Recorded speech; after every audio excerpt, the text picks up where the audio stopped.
Naomi Carter, a single black mother, lived in a small, rundown apartment with her young son Eli in Newark. After losing her job as an office assistant at an insurance company due to downsizing, Naomi struggled to find work. The bills kept piling up, and no matter how hard she tried, she could never seem to get ahead. With limited options, Naomi took on several part-time jobs just to keep things going. She worked as a cashier at a discount grocery store, scrubbed office floors on weekends, and took on housekeeping jobs for people who barely acknowledged her presence. But no matter how many hours she worked, she could barely make ends meet. She wasn't just living paycheck to paycheck. She was always scrambling to keep up with the next round of bills, utilities, and rent. This month was particularly tight. Naomi was 2 weeks behind on rent, and if she didn't come up with the full payment by the end of the week, she and Eli would be evicted. The thought of losing their apartment terrified her, but there was little she could do. She couldn't make magic out of thin air. At the end of each day, she would look at the meager paycheck she had earned, and the sinking feeling in her stomach never seemed to go away. Despite working all day long, the money never stretched far enough. The fridge in their tiny apartment was nearly empty. The shelves had little more than a few jars of peanut butter, some bread, and a carton of milk. Naomi didn't have the heart to throw out the last bit of stale cereal because she didn't know when they would get more. Still, Naomi was determined to maintain a sense of normalcy for Eli, who was just 8 years old. He didn't fully understand the magnitude of their struggles, but Naomi did everything she could to shield him from the reality of their financial situation. She didn't want him to feel the constant worry she carried. Every day, Eli would talk about the things he dreamed of, like having a house with a big backyard where he could run and play. Naomi wanted so much to give him that life, but in reality, their world felt so far from it. As she sat at the tiny kitchen table, preparing a simple breakfast of toast and peanut butter, Naomi sighed. She stared at the food, trying to make it feel like a real meal. "Breakfast, buddy," she called out, hoping to sound cheerful. The small apartment echoed with the soft sound of her voice, but there was nothing that could disguise the heaviness in the air. A few moments later, Eli shuffled into the kitchen. His pajama pants were too big for him, and his curly hair was a mess. Even so, he wore a bright smile on his face, a grin that Naomi couldn't help but return. Eli was full of energy, optimism, and a hope for the future that Naomi sometimes envied. He climbed onto his chair and eagerly picked up the toast. Naomi watched as he took a slow bite, chewing it carefully. "How was school today, Eli?" she asked, her voice light, though she could barely focus on the conversation. "We're doing an art project," Eli said excitedly, his eyes sparkling. "I'm gonna draw a house with a big backyard and a dog, just like the ones on TV. I want a big dog, like the ones in those movies." Naomi felt a lump form in her throat. Eli's dream was so simple, so pure, but it was a dream that felt out of reach. She wanted so badly to promise him that one day they would have that house, that backyard, and that dog. But the truth was, Naomi didn't know how they would ever have that. The only thing she could offer him right now was the hope that one day things would get better. "That sounds like a masterpiece, Eli," she said, her voice cracking slightly as she ruffled his hair. Eli smiled, taking another bite. Then after a moment, he looked up at her with wide eyes. "Do you think things will get better, Mom?" Naomi forced a smile, trying to sound confident, though her heart sank. "Of course, buddy. Things will get better," she said, her voice a little more steady than she felt. Eli nodded, as if he believed it more than she did. Naomi swallowed hard and looked away for a moment, not knowing how to answer him. The truth was, she didn't know how things would get better. All she could do was keep fighting, for him. The morning air was crisp as Naomi bundled up Eli and walked him to school. The chill in the air made her feel the weight of the day already bearing down on her, but she tried not to let it show. As they walked down the cracked sidewalk, Eli chattered excitedly about his school project. He was going to draw a house with a big backyard and a dog, just like the ones in the movies. Naomi smiled at his enthusiasm, though her mind was elsewhere. She was preoccupied with the looming rent payment that was overdue, and she knew it was only a matter of days before the landlord would start asking questions. Every day felt like a race to make ends meet, and it was hard to find time to think about anything else. Eli's hand gripped hers tightly as they walked, his small fingers wrapped around hers with a sense of innocence. She tried to focus on him, On the way, his face lit up when he talked about his dream house. But the weight of her financial situation was always there in the back of her mind. She wanted to be the mom he thought she was, strong, confident, and sure of the future. But today, like most days, she felt far from it. "Mom," Eli said suddenly, looking up at her, "do you think we'll have that big house one day?" Naomi's heart tightened at the question. She swallowed hard, fighting the emotions that surged in her chest.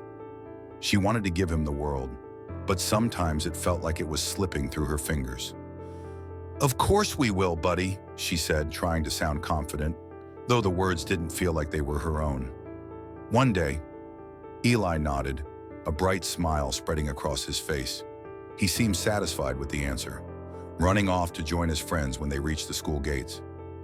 Naomi watched him for a moment, her heart full of love and worry. She wanted to believe that one day they would have that house, that dog, that backyard. But right now, she wasn't sure how they were going to make it through the week. As Eli disappeared into the crowd of kids, Naomi stood there for a moment, trying to shake off the heavy thoughts in her mind. She took a deep breath, adjusting her coat around her shoulders. With Eli at school, she had a few hours to herself, but she didn't feel any lighter. The reality of their situation was still there, looming over her like a storm cloud. Rent was due, her car was barely running, and she had no idea where she was going to come up with the money she needed. But there was no time for self-pity. Naomi knew she had to keep going. The grocery store was only a few blocks away, and Naomi headed there, hoping she could at least pick up some basics.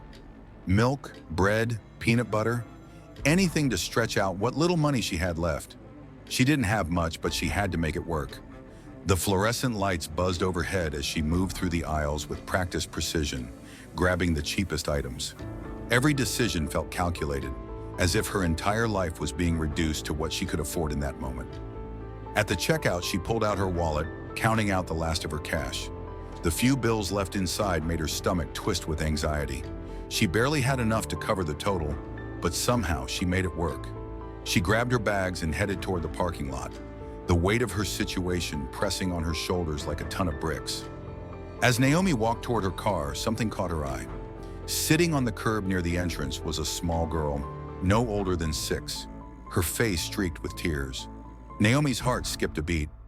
She hesitated for a moment, unsure of what to do. She had her own problems to deal with, but she couldn't just walk past the child. The thought of leaving her there alone was unbearable. "Hey, sweetheart," Naomi said gently, kneeling down in front of the girl. "Are you okay?" The little girl looked up at her, wide-eyed and scared. Naomi could see the fear in her eyes, the same kind of fear she often saw when people looked at her. She understood it all too well, but she kept her voice calm, steady. "I won't hurt you, I promise," Naomi said softly. "You look like you could use some help. What's your name?" "Sophie," the little girl whispered, wiping her nose with the sleeve of her jacket. Naomi nodded. "Okay, Sophie, are you lost?" Sophie sniffled and nodded, her lip trembling. "I can't find my mommy." Naomi's heart broke for the girl. She glanced around the parking lot, but there was no sign of Sophie's mother. She pulled out her phone, dialing the number written on a crumpled piece of paper Sophie handed her. The phone rang once, twice, then went to voicemail. Naomi tried again. Still nothing. She exhaled slowly. Sophie was looking at her with wide, tear-filled eyes. Naomi felt a sudden rush of determination. She couldn't just leave her here. "I'm going to take you home, okay?" Naomi said gently. "We'll find your mom together." Sophie hesitated, clearly scared. Naomi crouched down to her level, making sure she felt safe. "You don't have to come with me if you're scared, but I'm not going to leave you here alone," Naomi assured her. After a long pause, Sophie nodded. "Okay." Naomi smiled softly, relieved, and helped the little girl into the car. As they drove off, Naomi glanced over at Sophie, who was now sitting quietly beside her. "You're very brave," Naomi said quietly. The car's engine hummed steadily as Naomi drove through the quiet streets, Sophie sitting beside her, her small body curled up in the passenger seat. The drive was silent except for the occasional sniffle from the little girl. Naomi kept her eyes on the road, her mind racing. She knew what she was doing wasn't ideal. She should have called the police, gotten Sophie to safety through official channels. But the thought of leaving her alone, waiting at the station, or wandering the streets, didn't sit right with Naomi. Sophie was scared, and Naomi wasn't going to leave her there. The neighborhood they were driving into was a far cry from Naomi's own. The houses were bigger, the lawns well kept, and everything seemed pristine, almost like something out of a magazine. Naomi's old, rusted car stood out like a sore thumb against the shiny, expensive vehicles parked in driveways. She slowed down as they approached a two-story house at the end of the block, its white shutters and stone pathway leading to a pristine front door. "This is where we're going," Naomi said, turning to Sophie. "We'll find your mom and make sure she's okay." Sophie nodded quietly, her eyes fixed out the window, a little hesitant but trusting Naomi. It was clear Sophie didn't fully understand the situation, but Naomi had no intention of letting her down. As they pulled into the driveway, Naomi parked the car and turned off the engine. The large house loomed in front of them, its grandeur almost intimidating. Sophie's small fingers were still tightly clutching her backpack, and Naomi could see the nervousness in her posture. Naomi reached over, putting a hand on her shoulder. "It's going to be okay," she reassured her. "Let's get you home." They stepped out of the car and walked toward the front door. Naomi glanced at Sophie as they approached. "It'll be all right. Your mom will be happy to see you," she said, her voice soft, even though she wasn't entirely sure of what would happen next. Before she could even knock, the door swung open, and a woman in a dark coat rushed out. Her face was a mix of relief and panic, and when she saw Sophie standing there, her eyes filled with tears. "Sophie!" she cried, kneeling down to wrap her arms around the little girl. Sophie didn't hesitate. She scrambled out of Naomi's reach and ran into her mother's arms, her small body shaking as she clung to her. Naomi stood back, giving them space, feeling a strange mixture of relief and guilt. This was the right thing to do, wasn't it? She had made sure Sophie was safe, but still, the heaviness of the moment lingered. The woman, who was clearly shaken, pulled back and wiped her eyes. She looked up at Naomi, her expression unreadable for a moment. There was gratitude, but also a sense of wariness. Naomi could see it in the way the woman hesitated before speaking. "Thank you," she said, her voice breaking slightly. "I don't know what I would have done if you hadn't helped her." Naomi nodded, not knowing how to respond. She didn't expect any special thanks or recognition. She had just done what anyone would do, what any decent person would do. "My name is Isabel, by the way," the woman said, standing up and offering a shaky smile. "Thank you for bringing her back. I didn't even realize she was gone until I came back out to the car." Naomi felt a pang of guilt. She didn't want to make this moment awkward, but she could see the way Isabel was looking at her. It wasn't just gratitude. There was something else in her eyes, something Naomi had seen before. That moment of hesitation, the uncertainty of whether she could trust someone who looked like Naomi. "It happens," Naomi said quickly, her voice soft but steady. "Kids wander off sometimes. She's safe now. That's all that matters." Isabel looked at her, still clearly processing the situation. She glanced down at Sophie, who was still clinging to her, trembling slightly. Then her eyes returned to Naomi. For a moment, there was a silence that stretched between them. Isabel swallowed hard and took a step forward, her eyes softening a little. If you need anything, please don't hesitate to ask," she said. "I don't know how to thank you enough." Naomi gave a small smile, though it didn't quite reach her eyes. "You don't owe me anything," she said, shaking her head. "I'm just glad she's okay." But before Naomi could turn and leave, Sophie tugged at her sleeve. "Wait," the little girl said, her voice small but firm. "Thank you for not leaving me alone." Naomi felt a lump form in her throat at the words. She looked down at Sophie, who was still holding on to her mother's side but had managed to squeeze in the thank you. Naomi kneeled down, meeting Sophie's gaze. "You're welcome, kid," she whispered, trying to keep her voice steady. Sophie reached up, wrapping her tiny arms around Naomi's neck in a quick, fierce hug that took Naomi by surprise. Naomi stiffened for a moment, but then, slowly, she returned the hug, feeling the weight of the moment settle in her chest. Sophie pulled away just as quickly, running back to Isabel's side. Isabel watched them with a curious look in her eyes. "What's your name?" she asked, still a little unsure of what to make of Naomi. "Naomi Carter," Naomi said quietly, standing up and stepping back. She wasn't looking for anything from Isabel. Not money, not recognition, just a simple acknowledgement that Sophie was safe. I'm just glad I could help. Isabel nodded slowly, her gaze still lingering on Naomi. There was something there, something Naomi couldn't quite read. But then Isabel shifted her stance and took a deep breath. "If you ever need anything," she said again, "please let me know." Naomi smiled softly, though the gesture didn't quite reach her eyes. "Take care of her," she said, turning away. The weight of that moment, the look in Isabel's eyes, stayed with Naomi as she walked back to her car. She didn't belong in this world, but she had done the right thing. And for today, that was enough. Naomi sat in her car, her hands gripping the steering wheel, her mind spinning. The encounter with Isabel and Sophie had been a whirlwind of emotions, relief, guilt, and something else Naomi couldn't quite name. She had done the right thing. She knew that. But as she drove away from the pristine neighborhood and back into her own part of town, a nagging feeling lingered. The brief moment of warmth she had shared with Sophie and her mother felt like it belonged to a different world, one that Naomi couldn't quite reach, no matter how hard she tried. She drove slowly, her car creaking under the strain of its years, the engine rattling in protest. Naomi's apartment was only a few miles away, but it might as well have been worlds apart from the houses she had just passed. The contrast between where she was and where Sophie's family lived was stark. It was a reminder of how much she struggled and how little progress she had made in recent years. As Naomi approached her apartment complex, she saw a sleek black car parked near the entrance. It was out of place in a lot filled with old sedans and rusting trucks. Naomi parked her car a few spots away, trying not to draw attention to herself. She was just about to get out when she saw a tall man in a tailored suit step out of the black car. His broad shoulders and confident stride caught her attention, and for a moment, Naomi froze. She didn't know why, but there was something unsettling about the man, something that made her feel like she was being sized up in a way that made her uncomfortable. The man's gaze landed on her almost immediately, and he smiled, a polite, controlled expression that didn't quite reach his eyes. Naomi tried to ignore him, but he was already walking toward her. She had half a mind to get back into her car and drive off, but the man was already standing in front of her. "Ms. Carter?"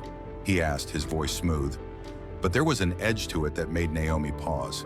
Naomi nodded, her instincts kicking in. "Yes, that's me. Can I help you?" The man extended his hand, his smile still in place. "Gregory Bennett," he introduced himself. "I'm Isabel's husband. You helped my daughter Sophie today. Thank you for that." Naomi hesitated, unsure of how to respond. This was the last thing she had expected today. She had just dropped off a lost child, and now here was this man who looked like he had walked out of a magazine ad for luxury cars. She couldn't quite hide the wariness in her eyes. She had no interest in any form of charity or handouts. "It's no problem," Naomi said quickly, shaking his hand. "I'm just glad she's okay." Gregory Bennett didn't seem in a hurry to walk away.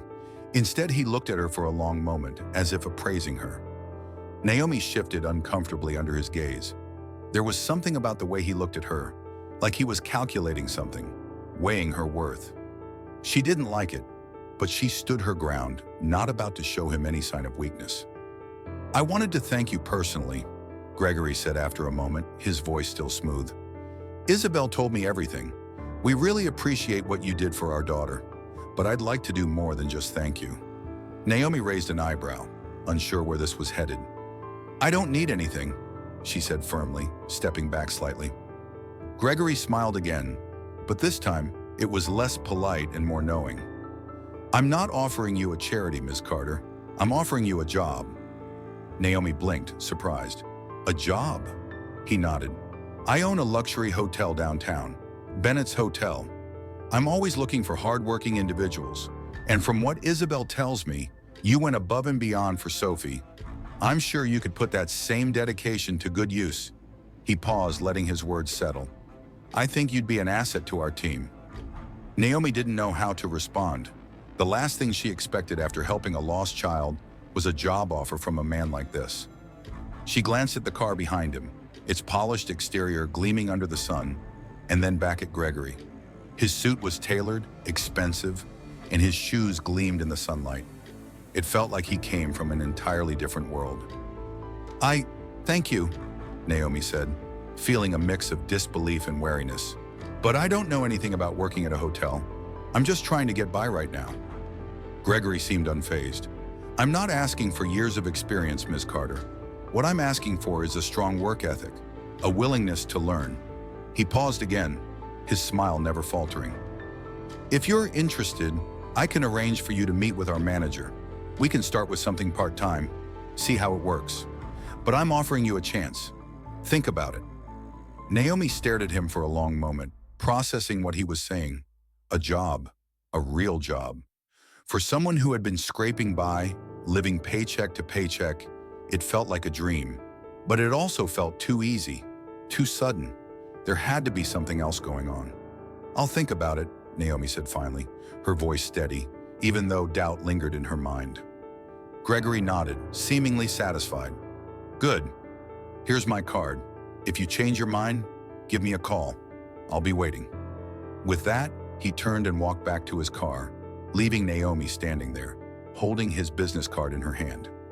She stared at the card for a long moment, her mind racing. A chance. It seemed like the opportunity she had been waiting for, but something about it didn't sit right. The next few days felt like a whirlwind for Naomi. She spent more time thinking about Gregory Bennett's offer than she cared to admit. It wasn't the kind of opportunity she'd expected, and yet deep down, she knew she couldn't let it slip away. It was a chance to break free from the exhausting cycle of dead-end jobs, to finally put her skills to use in a way that could change everything for her and Eli. But Naomi wasn't naive. She knew better than to think opportunities like this came around often, especially for someone like her. It felt too good to be true, and the more she thought about it, the more questions piled up. Why was he offering her a job? What was in it for him? Was it really a chance to prove herself, or was it some form of charity wrapped up in a fancy bow? Naomi had never been one to rely on handouts, and she wasn't sure if she could trust someone like Gregory Bennett, who lived in a world so far removed from her own. But she couldn't ignore the reality that her options were slim. Rent was still due, Eli still needed things she couldn't afford, and the pressure was starting to make her feel suffocated. Finally, after much deliberation, Naomi decided to take a leap of faith. She called the number Gregory had given her, her heart pounding in her chest as the phone rang. When the voice on the other end answered, she felt a strange mixture of nerves and hope. The next morning, Naomi found herself at Bennett's hotel, standing at the lobby entrance, surrounded by the polished marble floors and expensive chandeliers. It felt like walking into another world, one she hadn't dared to dream about in a long time. She wasn't sure what she was walking into, but she was there, and that was a start. The manager, a no-nonsense woman named Helen, greeted Naomi and led her through the back of the hotel. They talked briefly about the role Naomi would be taking on, starting as a receptionist with the potential for growth. It wasn't glamorous, but it was a start. It was real work with real pay, a chance to prove herself. As the day went on, Naomi found herself adjusting to the rhythm of the hotel, learning the systems, answering calls, greeting guests. It was overwhelming at first, but she felt a sense of pride in what she was doing. She wasn't just surviving anymore. She was building something. That night, when Naomi got home, Eli was already in bed, but he had left a drawing on the kitchen table, a picture of a house with a big backyard and a dog. Naomi looked at it for a long moment, her heart aching with love and a renewed sense of purpose. She wasn't sure when they would have that big house or when things would get better. But for the first time in a long time, she felt like they were moving in the right direction. The opportunity with Gregory Bennett was only the beginning, but it was a beginning that Naomi had fought for. She could finally see a future for herself and Eli, one where she wasn't just getting by, but building something meaningful. It wasn't perfect, and it wouldn't be easy, but it was hers. Naomi took a deep breath, smiling softly to herself as she placed the drawing on the fridge. Tomorrow would be another day, and she was ready for it.